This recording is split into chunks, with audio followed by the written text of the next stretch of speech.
ঝিনাইদহে ১৭ April ঐতিহাসিক মুজিবনগর দিবস উপলক্ষে আলোচনা সভা অনুষ্ঠিত হয়েছে। রবিবার সকালে শৈলকুপা ও আবদা কলোনি মাঠে উপজেলা আওয়ামী লীগের আয়োজনে বিশাল এ আলোচনা সভা অনুষ্ঠিত হয়। উপজেলা আওয়ামী লীগের সভাপতি মতিয়ার রহমানের সভাপতিত্বে ও সাধারণ সম্পাদক আব্দুল হাকিমের পরিচালনায় সভায় উপজেলা আওয়ামী লীগ, যুবলীগ, স্বেচ্ছাসেবক লীগ ও ছাত্রলীগ সহ বিভিন্ন অঙ্গ সহযোগী সংগঠনের নেতৃবৃন্দ উপস্থিত ছিলেন।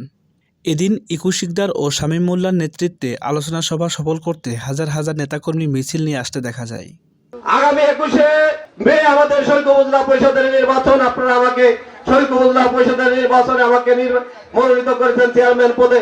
তা আমি আপনাদের কাছে আমাদের ভিত্তিতুল্য যত অভিভাবক বৃন্দ আছেন, আমাদের চেয়ারম্যান বৃন্দ আছেন এবং আমার সমবয়সী ভাই এবং ছেলের ছোট ভাই আছে, তাদের কাছে আমি শুধু দোয়া চাই। আপনারা আমাদের প্রিয় নেতা জনতা আব্দুল হাই সাহেবের জীবিত আব্দুল হাই থেকে মৃত আব্দুল হাইকে অনেক শক্তিশালী মনে করে আগামী 21শে মে যে নির্বাচন হবে সেই নির্বাচনে আপনারা প্রমাণ করে দেবেন আমাদের প্রিয় নেতা জনতা আব্দুল হাই সাহেব যাতে আত্মার মাগফিরাত কামনা করে আপনারা 21শে মে আপনারা বিপুল ভোটের মধ্য দিয়ে এই শরীককে আবারও প্রমাণ করে দেবেন শরীকপার মাটি জনতা আব্দুল হাই সাহেবের ঘাঁটিতে সেই প্রমাণ করে আগামী দিনে আপনারা আমাদের প্যানেলকে বিজয় করবেন। আমাকে আমার জন্য আপনারা দোয়া করবেন, আমি আপনাদের জন্য দোয়া করি। সকলের সুস্বাস্থ্য কামনা করে নেতৃবৃন্দের জন্য দোয়া আছে। আমি আমার কথা শেষ করছি। খোদা হাফেজ।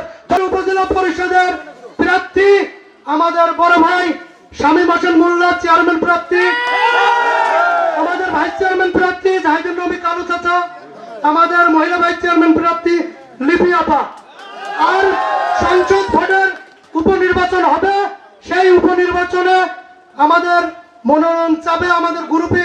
আপনারা জানেন যে আমরা বেশ কয়েকজন মনোনয়ন চাবে, যে মনোনয়ন পাই আমাদের গ্রুপের তারা গ্রুপ বলে আমরা 13টা চেয়ারম্যান একসাথে ভোট করেছি কিনা বলেন? ইউনিয়ন আওয়ামী লীগের প্রেসিডেন্ট সেক্রেটারি মূল আওয়ামী লীগের লোক আমরা একসাথে আছি। গত ভোটে আমি ফজিলপুর বলে আইছিলাম যে 14টা ইউনিয়নে আমরা জিতবো, কিন্তু কি হয়েছে?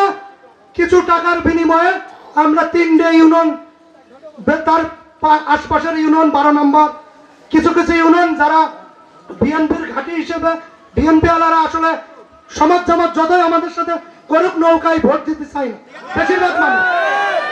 এবার তো আমাদের প্রতীক নেই আছে, আমাদের প্রিয় নেত্রী বলে দিচ্ছে যে নৌকা প্রতীক হবে না। অতএব আমাদের কারোর সামাজিক দলের কারোর কোনো কি সমস্যা আছে আমাদের প্রার্থী নিয়ে? আমাদের